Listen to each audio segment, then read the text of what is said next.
मीरा चरित्र सच्चिदानंद भगवान की जय। संत रैदास जी का चरणाश्रय। कल गुरु पूर्णिमा है। मीरा अपने श्याम कुंज में बैठी हुई सोच रही है, सदा से इस दिन लोग गुरु पूजा करते आ रहे हैं। शास्त्र कहते हैं कि गुरु के बिना ज्ञान नहीं होता, गुरु ही परम तत्व का दाता है। तब मेरे गुरु कौन है? वह एकदम से उठकर दूधा जी के पास चल पड़ी। दूधा जी के समीप जयमल बैठे थे। वे तलवार और भाले के दावों के विषय में पूछ रहे थे। दूधा जी उनकी शंका का समाधान करने के पश्चात बोले, समीप के युद्ध में जैसे तलवार, कटार, बर्छी उपयुक्त है, वैसे ही दूर की मार में भाला और तीर अपनी बराबरी नहीं रखते। विशेष रूप से तीर अधिक उपयोगी है। तुम चलाना सीख रहे हो ना? दूधा और उनके जो नाती है, वे दोनों आपस में बतिया रहे थे कि कैसे युद्ध कर। तो उनने कई चाकू और जे तो पास में युद्ध करने के, पर दूर के लाने तीर चाहिए पड़ा, पास में तलवार, भाला आदि चाहिए पड़ा। जयमल को दूधा समझा रहे हैं। हाँ हुकुम। बचेट माने बीच वाले काकूसा फरमाते हैं कि तलवार से भी तीर अधिक कारगर है। तीर, धनुष दूर या पास सभी स्थानों में काम आते हैं, किंतु बाबू साहब घोड़े पर बैठकर तीर चलाना घोड़े की गति के तीर की भांति, तीर की गति, लक्ष्य और अपने बलाबल का सामने बैठाना बहुत कठिन होता है। माने घोड़े पे तीर कैसे चले, उसका लक्ष्य तो हिलता रहेगा ना। अभ्यास होने पर कुछ भी कठिन नहीं होता बेटे। यदि देह लचीली है, भुजाओं में बल है, मन में धैर्य और बुद्धि में निर्णय की शक्ति है, तो सफलता चरण तले रहती है। उत्साह अभ्यास से सब संभव है। अपने साथ साथ अपने अश्व को भी साधो।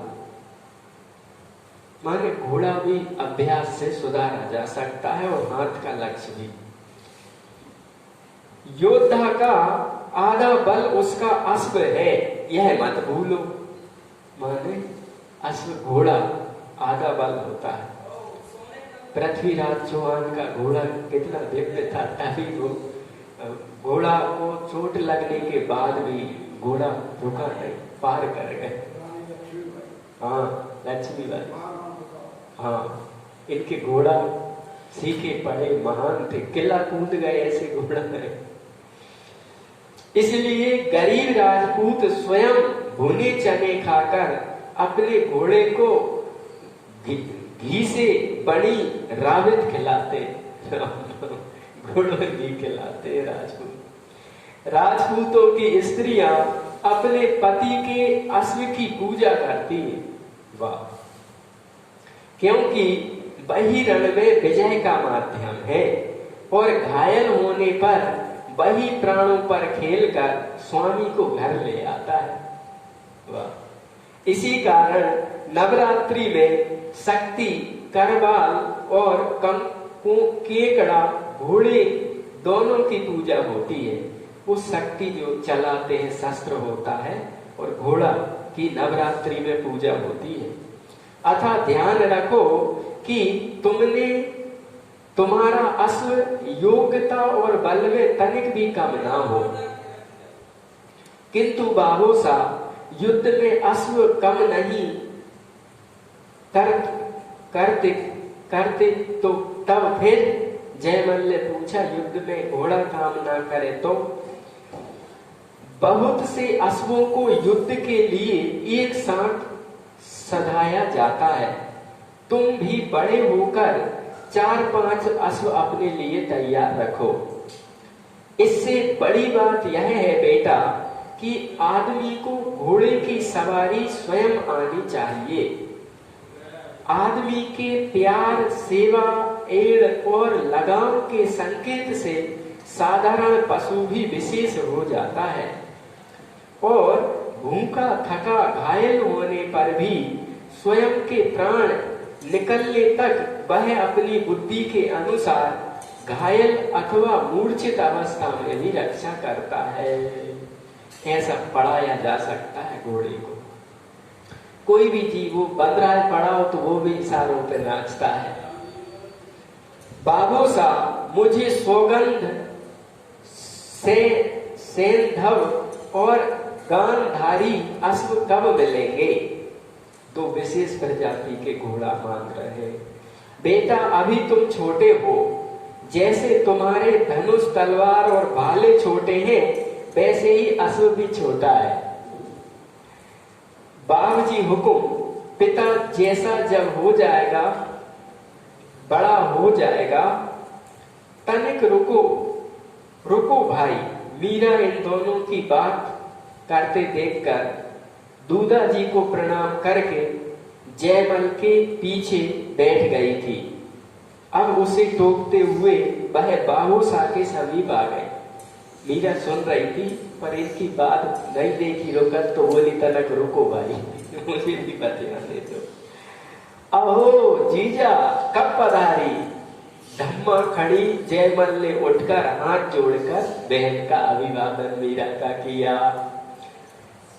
जब आप तलवार तीर की क्षमता का ज्ञात कर रहे थे मैंने सोचा कि इन्हें समाधान मिल जाने पर अपनी बात रखूंगी, पर आप हैं कि तलवार भाले, भाले से तीर, तीर से अश्व पर आए और अब पट्टी अश्व से सेंधव और सेंधव से गांधारी पर आकर कौन जाने आप युद्ध के किस चक्रव्यूह से निकलने के लिए कौन दाव पूछ बैठो, इसलिए मैंने बीच में ही टोक दिए। मुझे मेरे नन्हे से प्रश्न का उत्तर मिल जाए तो आप अपना महाभारत पुनः प्रारंभ कर दें। बाबूजी हुकुम की तलवार जितने तो है नहीं और उनके बराबर होने की बात कर रहे हैं। जयमल और दूधा जी मीरा की बात पे हंस पड़े। कहो बेटा क्या पूछना है? दूधा जी ने कहा। जयमल के समीप पड़ी चौकी को मीरा दूधा जी के पलंग के समीप खींच लाई। उस पर बैठते हुए बोली, बाबू साहब शास्त्र और संत कहते हैं कि गुरु बिना ज्ञान नहीं होता, तो मेरे गुरु कौन है? हैं तो बाबा बिहारी दास जी, योगी निवृत्तिनाथ जी। जयमल ने बीच में कह दिया। मीरा दादू से दूधा से पूछ रही थी।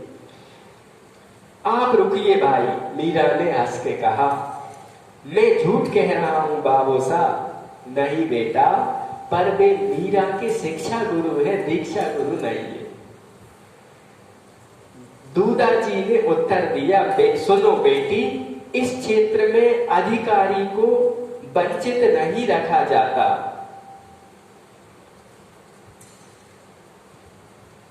प्रसिद्ध यदि सरोवर के समीप नहीं पहुंच पाता तो सरोवर ही प्यासे के समीप पहुंच जाता है।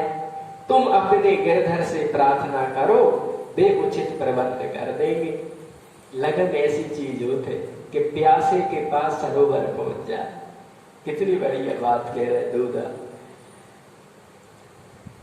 प्रार्थना में बड़ी शक्ति है। गुरु होना आवश्यक तो है ना बाबू साहब? आवश्यकता होने पर अवश्य ही आवश्यक है। यूं तो तुम्हारे गिरधर स्वयं जगत गुरु है। गुरु शिक्षा ही तो देते हैं, शिक्षा जहां से मिले ले लो। कितनी बढ़िया बात कही। बोले शिक्षा जहां से मिले ले लो, वैसे कृष्णम वंदे जगत गुरु। मंत्र उसके एक छोटे से प्रश्न पर दूधा जी हंस दिए। भगवान का प्रत्येक नाम मंत्र है बेटी, उनका नाम उनसे भी अधिक शक्तिशाली है। यही तो अब तक सुनते आए हैं, वह कानों को ही प्रिय लगता है बाबू साहब, आंखें तो प्यासी ही रह जाती हैं। अनायासी मीरा से मुख से निकल पड़ा, पर बात का मर्म समझ में आते ही सकुचा करके उसने दूधा जी की ओर पीठ फेर ली।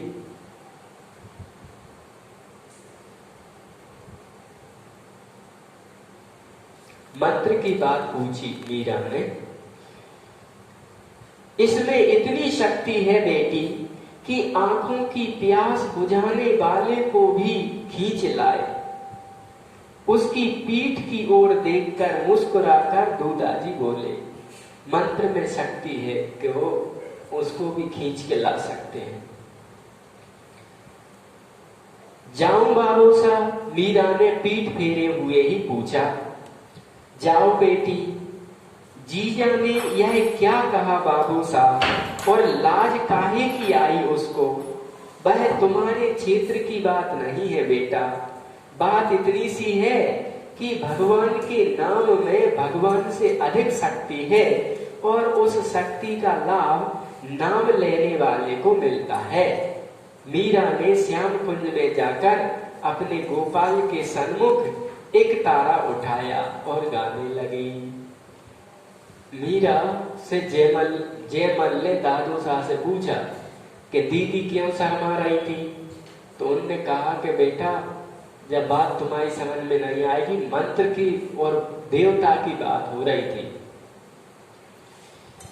मीरा गा रही है श्याम कुंज में, मोहे लागी लगन गुरु चरणन की, मोहे लागी लगन गुरु चरणन की, चरण बिना मोए कछु नहीं भावे, जग माया सब सपनन की,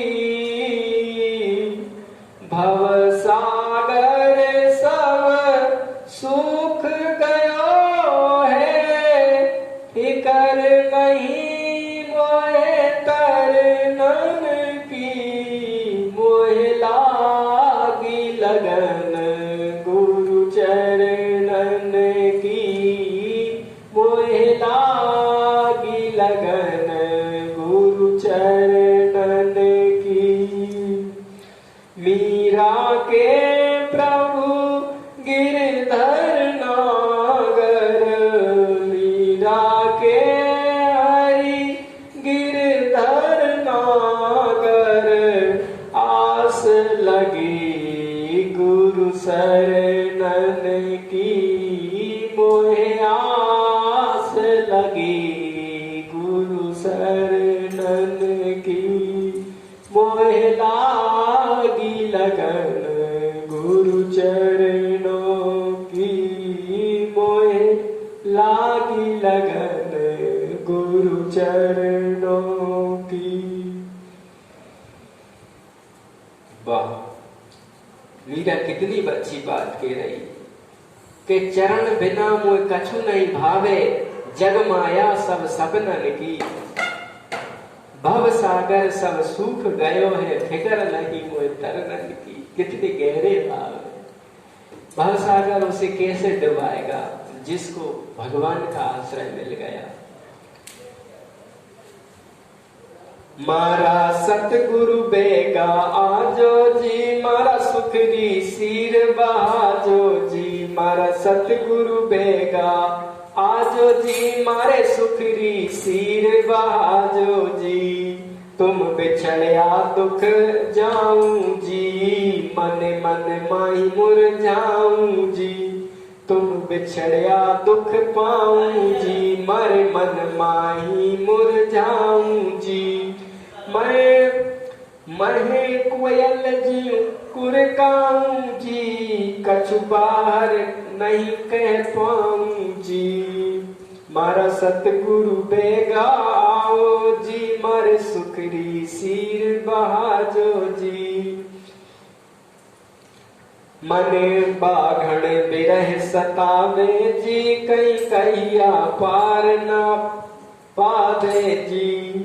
ज्यूं जल त्यागा मीना जी, तुम दर्शन बिना खीना जी। मारा सतगुरु बेगा आजो जी, मारे सुखरी सिर बहाजो जी। ज्यूं चक बीरेण न भावे जी, बागो भाम सुहावे जी। ओम दिन कद कोर लाजी, मारे आंगण पाव धरो लाजी। अरज करे मीरा दासी जी, गुरु पद रज की प्यासी जी। मारा सतगुरु बेगा आजो जी, मारे सुखरी सिर बहाजो जी। मीरा प्रार्थना कर रही है अपने श्याम कुंज मंदिर में बैठ के कि मेरे सतगुरु बेगा आओ जी, मेरे सतगुरु देव आप कहाँ हैं, कौन है। वास्तव में जीवन में जो संत महात्मा मिलते हैं वे ऐसे नहीं मिलते। पिछले कई जन्मों से अपनी जो भगवान से लिंक बनी रही है, वो लिंक ही हमें उन संतों से जुड़वाती है, मिलवाती है। समय की कुछ हमारी मेहनत और कुछ प्रारब्ध जो उधार पड़ा है, वो ऐसे गुरुओं से जुड़वा देते हैं जिससे हमारे लाभ होता है। तो बिहारी दास जी और निवृत्तिनाथ जी तो जुड़ गए, अब मीरा के वे गुरु जुड़ेंगे रैदास जी महाराज, जो मीरा को सत्संग और मंत्र से मीरा की जो प्यास है उसको शांत करेंगे। रैदास जी, उनका गुरु रैदास का नाम सब जानते हैं। देखो मीरा राजपूतन थी और रैदास जी शूद्र में थे, और कहाँ तो रैदास जी जो चमड़े का कार्य करते हैं, और कहाँ मीरा राजपूताना उत्तम कुल, कितना ऊंचा मेड़ तनी मीरा, और ये क्षत्रिय थी वो देखा जाए। पर देखो भक्ति में, प्रेम में, सत्संग में कोई जगत की बातें मायना रखती नहीं। हाँ, और मीरा के गुरु भगवान की प्रेरणा से आ रहे, वहां मेड़ता में जो रैदास जी आ रहे, वो मीरा की प्रेरणा है जो मीरा को पुकार रही कि हमारा सतगुरु बेगा आज जी। तो भगवान ही भेज रहे रैदास जी। क्या भाव।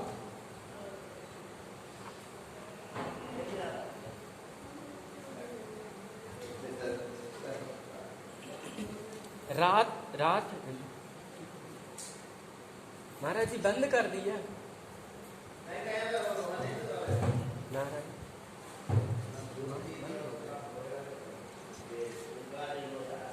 महाराज जी माइक बंद है क्या?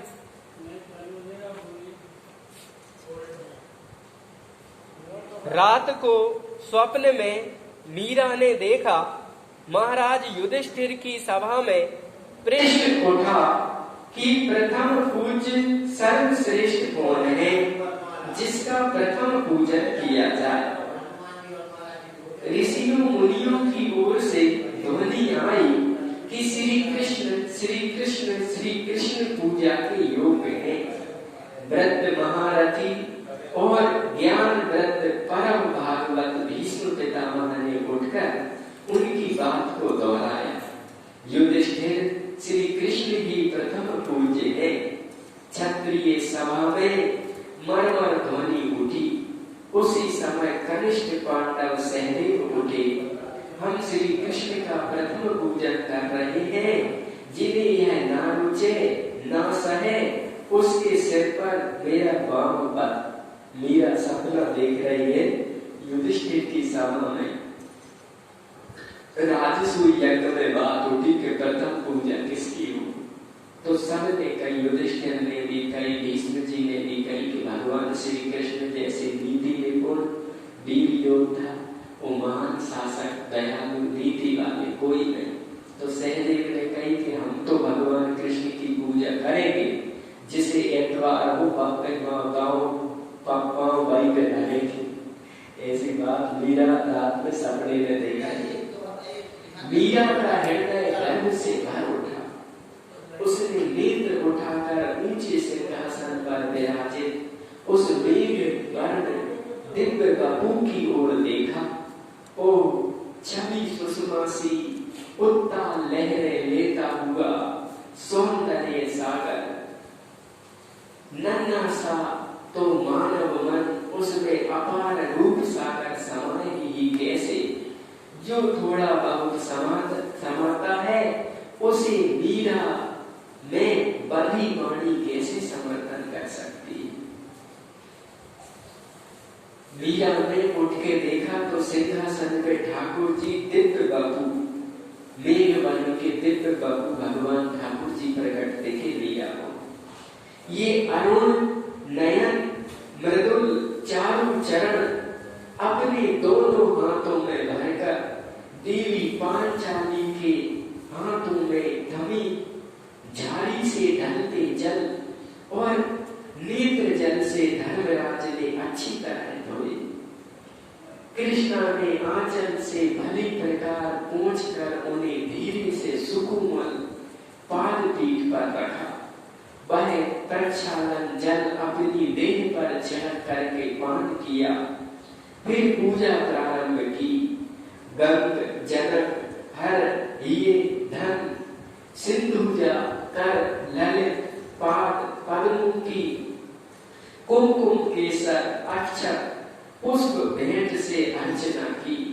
इसके बाद भरत खंड के इस तुच्छ राज्य की भेंट सहित यह प्रथम पांडव श्री चरण में प्रणत है कहकर युधिष्ठिर ने अयोनिजा देवी याज्ञसेनी के साथ अपनी ही चढ़ाई पूजन सामग्री पर मस्तक कर दिया। इसके साथ ही कोटि कोटि मस्तक झुक गए। ऋषियों ब्राह्मणों की ओर से स्वर उठा, कृष्ण वंदे जगत गुरु। उस घोष के साथ मीरा की आंखें खुल गई। मीरा सपने में देख रही कि ठाकुर जी सिंहासन पे विराजे हैं और यज्ञ सेनी माने द्रौपदी और धर्मात्मा राजा युधिष्ठिर जी बड़े कई प्रकार के दिव्य जलों से दिव्य सुगंधित सामग्री से भगवान के चरण पखार रहे, प्रथम पूजा कर रहे और पूजा करके जो पूजा चरणों में चढ़ी थी उसी पे सिर रख दिया भगवान के चरणों में युधिष्ठिर ने और द्रौपदी ने। ये मीरा देख रही है, वो मीरा की आंख खुल गई। कहां कहां गए मेरे प्राणनाथ, मेरे सर्वस्व। यह व्याकुल हो उठी, वे करुणापूर्ण बड़े बड़े नयन, वह मधुर मुस्कान युधिष्ठिर जैसे चाव से चरणों को धो रहे थे। उनके हाथों मानो उन चरणों से विलग होना ही ना चाहते हो। देवी